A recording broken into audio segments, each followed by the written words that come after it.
17 ዓመት ሙሉ በሰው ሀገር እየተንከራተተች ኑራ በሰው ቤት እንኳንስ 17 ዓመት ይቅርና 7 ቀን ለመቆየት እንኳን በጣም ነው የሚከብደው መጥፎ ቤት ሲሆን።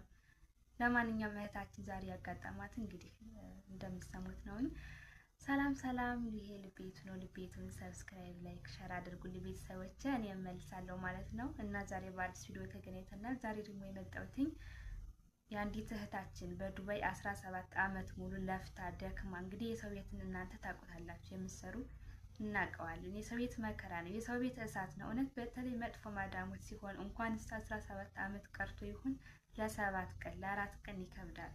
እና እህታችን በዱባይ 17 ዓመት ሙሉ መከራዋን ስታይ ስትደክም፣ እየታመመች ሳትተኛ፣ እንቅልፏ እየመጣ ሳትተኛ ስንት ሰዓታት ሙሉ 10 ምናምን ሰዓታት ሙሉ ቆማ እየዋለች አንዴ ጽዳት አንዴ ምግብ እያለች እየተንከራተተች ስትሰራ ኑራ።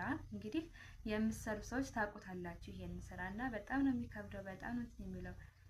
ታመን እንኳን አንተኛም፣ እረፍት የለንም አንዱን ስንል እና እህታችን ግነት ይኸው እንግዲህ 17 ዓመቱን ለፍታበት ቤተሰብ ያልታመነ እንግዲህ እናት አባትን ያልታመነ እንግዲህ ማን ነው የሚታመነው? እሺ ባዳስ አንዲ ባዳ ነው ብለን እሺ አንመነው። ግን አስቡት፣ እናት አባት ያሳደገ የወለደ እነሱ ያልታመኑ እንዴት ማን ይታመናል? በተለይ እኛ ውጭ ሀገር ያለነው ሰዎች ከኢትዮጵያ ባንክ ሳንከፍት የመጣን በሰው ባንክ የምናስገባ። አስቡት እንግዲህ ይች ልጅ 17 ዓመት ሙሉ ነው በሰው ሀገር የኖረችው በዱባይ መከራዋን እያየች እየተንከራተተች ነው የሰራችው። 17 ዓመት ሙሉ ሰርታ የሰራችበት ግን ገንዘቧ ወናኔ የሆነባት። እንግዲህ እናት አባት ሰርተንልሻል፣ አድርገንልሻል፣ ይህ አለሽ እያሏት ኑረው ሀሳቤ ተሳካልኝ፣ ህልሜ ተሳካልኝ፣ እዚህ በኋላ ወደ ሀገር ልግባ ብላ ወደ ሀገሯ ስገባ ግን ምንም የላትም። እስኪ ያስቡት። አሁን እንደዚህ ለፍታችሁ ደክማችሁበት ተሳካልኝ ብላችሁ ሀገራችሁ ልገቡ፣ ግን ደግሞ ሀገራችሁ ከገባችሁ በኋላ ምንም ነገር እንደሌላችሁ ሳስቡት የሚታሰበው የሚመጣውን አስቡት። እና እህታችንን ተሳካልኝ ብላ ሀገሯ ስገባ ግን ምንም እንደሌለ ስታይ ራሷን የሳተችው አበደች። ያኔ ቢያንስ እንኳን ሀገር ልትገቡ ስታስቡ ይሃለሽ ቤታለሽ መኪናለሽ ብትባሉ ራሱ ቢያንስ የሚሆን አይታወቅም። ወስናችሁ ግቡ። ስትገቡ እንደዚህ ይሄልኝ ያሉትን ገንዘብ ንብረት ባላገኘውስ ብላችሁ ወስኑ። ሁለት ውሳኔ ወስኑ። ላገኘውም ላላገኘውም እችላለሁ።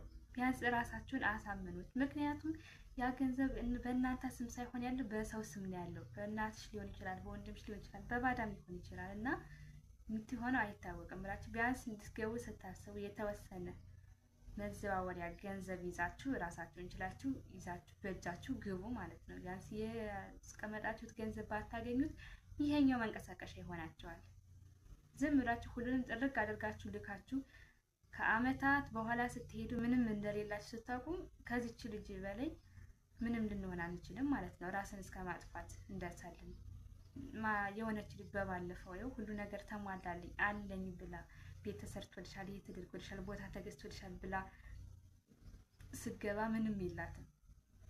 ምንም እንደሌላ ስታይ ልጆቿን እንኳን የወለደቻቸው ልጆች እንኳን ሳታይ ድንገት ልቧ ቀጥ ብሎ ነው ህይወቷ ያለፈው በሄደች በሳምንቷ። እና በጣም ብዙ መከራ አለ፣ በጣም ብዙ ፈተና አለ። ይህን ፈተና እናንተ ሁላችሁም እናልፈዋለን። የዚህ ያለው እዛ ያለው ባይኖረኝ እንኳን እንደዚህ አድርጌን አሟለቼ ሂጄ በዚህ እሰራለሁ ብላችሁ ስትሄዱ ሁሉንም አትላኩ። ቢያንስ ይሄ ያስፈልገኛል ብላችሁ የሚያስፈልጋችሁ ለመስሪያ ያህል ገንዘብ ይዛችሁ ሂዱ።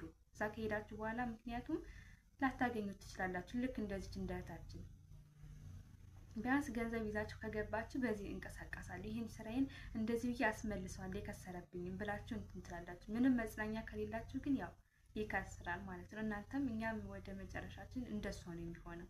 እና እህታችን በጣም ነው የምታሳዝነው። የአንዱ ስህተት ለአንዱ መማሪያ ይሆናል። ከዚህ እህታችን እንማር። ቢያንስ እንኳን የመሰጠኑን እያወቅን እንኳን እንናደዳለን። አውቀን እየሰጠን እንኳን ስናስበው የሰጠነውን ወይኔ እንላለን። እሷ ግን ምንም ሳታውቀው አለኝ እያለች እያወራች እየሰራች እየለፋች ኑራ መከራዋን ስትኖራ ምንም የለሽም እዛ ሄደሽ ምንም የለሽም ሲሏት በጣም ነው የሚሰማትኝ። እና ልጅቷ አብዳለች። ከዚህ ነገር እግዚአብሔር ይሰውረን። እውነት የለፋንበትን ገንዘባችንን የላባችንን እግዚአብሔር እንትን እንዲወስዱብን አያድርገን። እጃችንን እንደዚህ ደክመን ለፍተን ሰርተን ለሰው ሲሆን ያናድዳል። እና እህቶች ተማሩ፣ ከዚች ልጅ ተማሩ።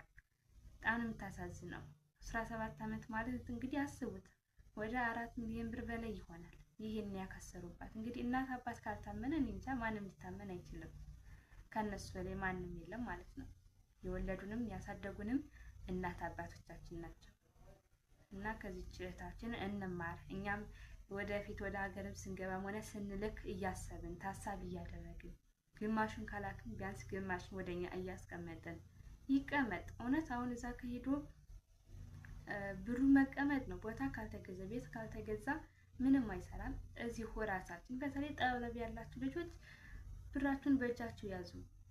እዛ ሄዶ ምንም አይሰራም ካልተገዘላችሁ። ካላካችሁን ደግሞ ቶሎ እንትን ብላችሁ አስልካችሁ ካርታ ያለው ቤት ወይም ቦታ የሚሆን ማስገዛት። ብር ካስቀመጣችሁ ይበላሻል። ይሄ ተገዝቶልሻል፣ ይሄ ተገዝቶልሻል እየተባለች ያንቺ ብር ግን መጨፈሪያ ነው የሚሆነው። እና ከዚህ ነገር እግዚአብሔር ይሰውረን። ለማንኛውም እናንተ ራሳችሁን ተንከባከቡ፣ ራሳችሁን ጠብቁ። የምታረጉትን ነገር እያወቃችሁ አድርጉ ማለት ነው። እና ቤቱን ሰብስክራይብ፣ ላይክ፣ ሸር አድርጉልኝ፣ አበረታቱኝ። ያመሰግናለሁ ውዶቼ። ሰላማችሁ ይብዛልኝ። ሰላም ሁኑልኝ።